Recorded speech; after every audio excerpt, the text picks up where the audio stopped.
विधिमंडळात लक्षवेधी धमकी देऊन खंडणी उकळण्याचा प्रयत्न, भाजप आमदार परिणय फुकेंचा खळबळजनक आरोप, काँग्रेसच्या बड्या नेत्याचे एजंट आणि गडचिरोलीतल्या राईस मिल्क मालकाची ऑडिओ क्लिप मुख्यमंत्र्यांकडे करणार सुपूर्द.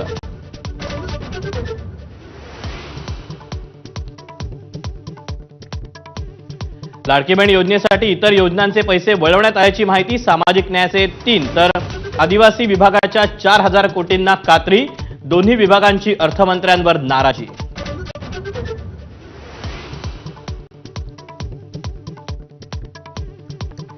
जयंत पाटील थोड्याच दिवसात दादांसोबत येणार, संजय शिरसाट यांचा दावा. तर विधानसभा निवडणुकीनंतर पाटील नाराज, मुश्रीफांचाही दुजोरा.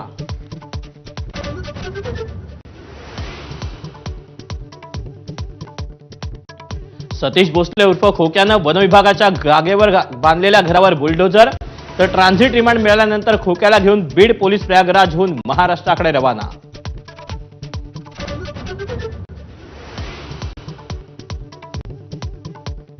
तरुणाला अमानुष मारहाण प्रकरणी धनंजय देशमुखांचा साडू दादा खिंडकरला अटक. खिंडकर वाल्मिक करारपेक्षा मोठा गुंड, ठाकरेंच्या शिवसेनेचे जिल्हा प्रमुख परमेश्वर सातपुते यांचा आरोप.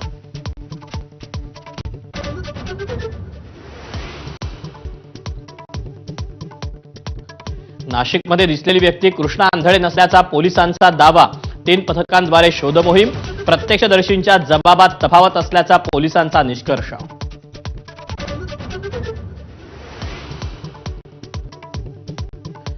मटणाच्या मल्हार सर्टिफिकेशनसाठी जेजुरीच्या मल्हारी मार्तंड देवस्थानकडून नितेश राणेंचा सत्कार. जेजुरी गावकऱ्यांचा मात्र मल्हार शाकाहारी देव असल्यानं नाव वापरायला विरोध, वाद चिघळण्याची शक्यता.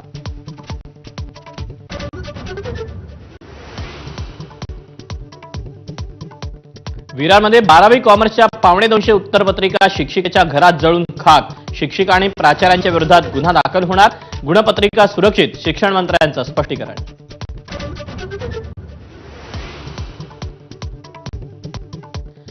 होळीच्या दिवशीच सरकारचा युवा पुरस्कार मिळवलेल्या शेतकऱ्याची बुलढाण्यात आत्महत्या.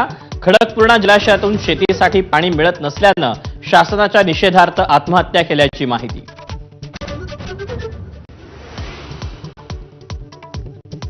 फुकट आणि मोफत गोष्टी देऊन गरिबी हटत नाही, इन्फोसिसचे संस्थापक नारायण मूर्ती यांचं वक्तव्य. गरिबी हटवण्यासाठी रोजगार निर्माण करणारे नवनवे उद्योजक तयार करण्याचा सल्ला.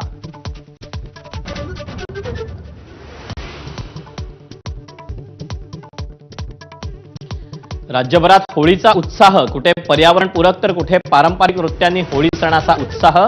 तर कोकणात गावागावात पारंपरिक शिमगोत्सवाची सुरुवात.